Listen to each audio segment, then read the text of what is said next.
Всем большой привет! Как говорится, лучший отдых — это смена деятельности. Именно поэтому сегодня поговорим про хобби. Ведь сейчас настало самое уютное время для посиделок дома, которые можно сделать гораздо интереснее и продуктивнее. И, кстати, научно доказано, что именно хобби хорошо снимает стресс, улучшает самочувствие и восстанавливает внутренний баланс. Итак, давайте начнем. И сегодня будут не только простые, но очень приятные хобби, но и что-то более интересное. Во-первых, вспомните, что вам нравилось. Может быть, год назад, может быть, 5 лет, а может быть, вообще в детстве у вас были задатки в каком-либо хобби. Хороший способ, которым воспользовалась я, это пришла в книжный магазин и начала рассматривать разные книги по рукоделию, хобби, саморазвитию. И поэтому первое хобби, которое я нашла и как раз-таки занимаюсь прямо сейчас, это шитье. Если опустить детали, такие как приятный звук машинки, расслабление, отвлечение от всех дел и мыслей, то это еще и полезное дело, потому что можно шить себе вещи, одежду. Я сейчас, например, шью сумку. Процесс как раз-таки показывала в новом видео. Если вы не смотрели, то ссылку я оставлю внизу. Но если вам сразу же не хочется тратиться на машинку и другие принадлежности для такого хобби, но в целом вам интересно шитье, то можно обойтись обычной ниткой, иголкой и купить ткань. Из простых изделий можно, например, шить резинки для волос, вот по типу таких объемных, взять, например, шелковый или сатиновый материал, сшить чехол для ноутбука, потому что обычно они такие, знаете, серые, мрачные и не очень красивые, поэтому у меня одна из целей именно шить чехол для ноутбука, также, например, какую-то простую косметичку. Второе хобби, если вы хотите что-то такое несложное, но в то же время вы быстро получите результат и сможете даже этим пользоваться, то, возможно, вам будет интересно заняться мыловарением. Можно сделать, например, какое-то простое мыло буквально за один вечер и потом с удовольствием использовать и в ванной или, например, подарить подруге. Но также здесь можно поиграться с различными ароматами, добавлять различные масла, добавить какие-то питательные, так как в холодное время года руки очень сильно сохнут. А еще совсем без затрат можно растопить свое старое мыло на водяной бане и залить в какую-то интересную форму. Или, я думаю, что у многих остаются вот эти маленькие обмылки, которыми уже неудобно пользоваться. Так вот, можно собрать несколько этих обмылков и потом растопить и сделать новое полноценное мыльце. Следующее хобби, которое похоже по названию на мыловарение, это варенье. Можно сделать какое-то необычное, которое не продается в магазине. Например, сейчас начнется сезон тыкв, и можно сделать тыквенное варенье и потом в какие-то холодные деньки добавлять в кашу или в десерты. И в целом хочу поговорить про кулинарию, потому что это огромное интересное хобби. И можно ограничиваться не только готовкой, можно сделать свою книгу рецептов, пробовать какие-то новые рецепты и записывать те, которые вам понравились больше всего, как-то их переделывать, немножечко интегрировать конкретно под себя. Помимо основных блюд можно сделать простые, но вкусные снеки, например, сушеные яблоки, гранола, что-то с орешками, потому что впереди у нас прохладные вечера и классно будет смотреть фильм и есть полезный перекус, который к тому же вы сделали своими руками и будете угощать близких. Моя любимая — это домашняя кофейня, например, сварить кофе, какао, сделать горячий шоколад, ну и, конечно же, украсить маршмеллоу, корицей и полностью погрузиться в эту осеннюю атмосферу. Также одно из хобби, которое скрасит ваши вечера, это хендмейд коробки или упаковки для подарков. Так как скоро сезон праздников, Новый год, Рождество, то вам точно пригодятся эти коробки, а сделанные с душой своими руками они точно обрадуют получателя. Также можно сделать коробки для хранения, просто как-то украсить их и привнести немного творчества в вашу комнату. Следующее хобби, которым я хочу начать заниматься уже в ближайшее время, это выращивание новых растений у себя дома. Я прямо уже представляю, как мы поедем в Оби или в другой магазин с растениями. Я поставлю новый цветочек и каждый день буду его поливать и следить за процессом. Помимо этого, я очень хочу выращивать на подоконнике какую-то зелень, например, мелиссу, мяту, чтобы добавлять в чаи. Следующее хобби, которым я тоже прямо сейчас занимаюсь, это продажи на Авито. Конечно, необычно называть это хобби, но это действительно так. Я очень люблю расхламляться, наводить дома уют, гармонию, чтобы у меня не было лишних вещей, которыми я уже давно не пользуюсь. Поэтому передавать вещи — это целое полноценное хобби, дарить вещам новую жизнь. И благодаря такому занятию вы еще зарабатываете новые деньги на свои, например, другие хобби.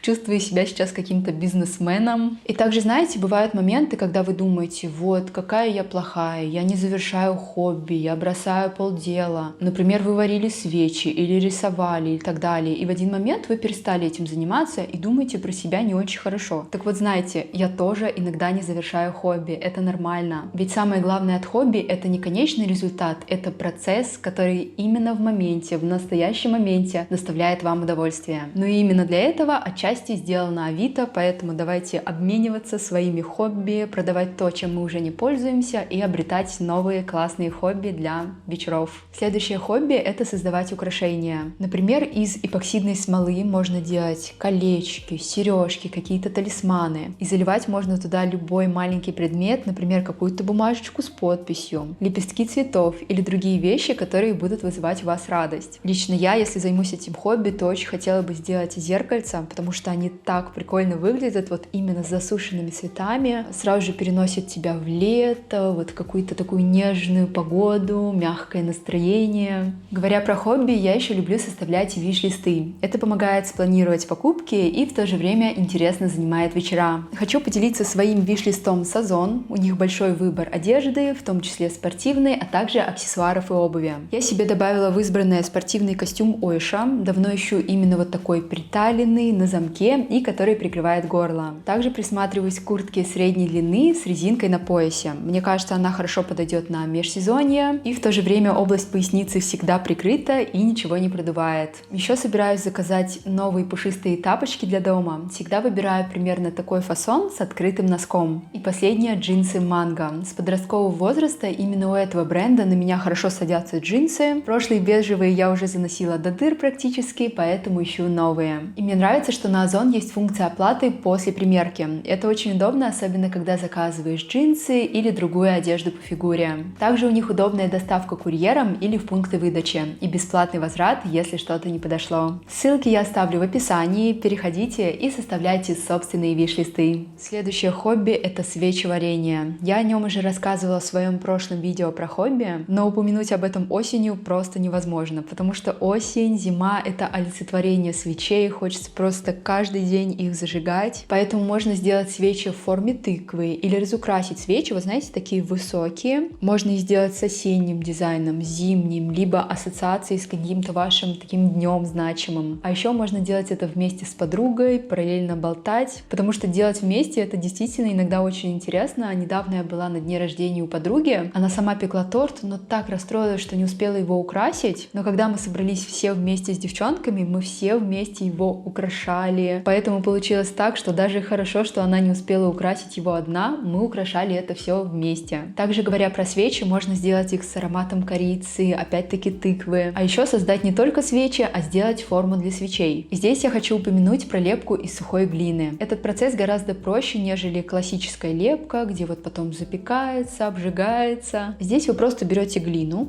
делаете форму и оставляете засыхать на воздухе, там, в квартире. Поэтому это гораздо проще, особенно в домашних условиях. Но также, если вы не ходили на мастер-класс именно в гончарную студию, то также советую попробовать. Мне лично очень понравилось. Следующее хобби не только приятное, но и полезное. Это научиться делать маникюр самой себе дома. Раньше я делала себе дома маникюр, но особо это не умела делать. То есть как-то так тяп-ляп делала интуитивно, думая, что ну вот тут подпилить, тут вот так сделать. Но потом я села, посмотрела прям в интернете вот эти видеоуроки, прочитала различную информацию, поняла суть, как работать с кутикулой, как лучше подпиливать, какой лак лучше использовать и так далее. Поэтому теперь мне это прям приносит удовольствие. Например, каким-нибудь вечером я включаю на фоне сериал, зажигаю свечу и делаю себе маникюр. Следующая идея на холодное время года касается, конечно же, спорта. И здесь я предлагаю вам для разнообразия сменить свои спортивные привычки. Например, если вы всегда делали только кардио, то попробовать что-то более расслабляющее по типу йоги, пилатеса. Или же наоборот, если вы в последнее время концентрировались только на йоге, попробовать что-то более активное, возможно, танцевальное. Про пользу спорта можно говорить бесконечно, но вот именно смена деятельности, она классно взбадривает мозг. У вас задействуются какие-то там новые нейроны, нейтроны.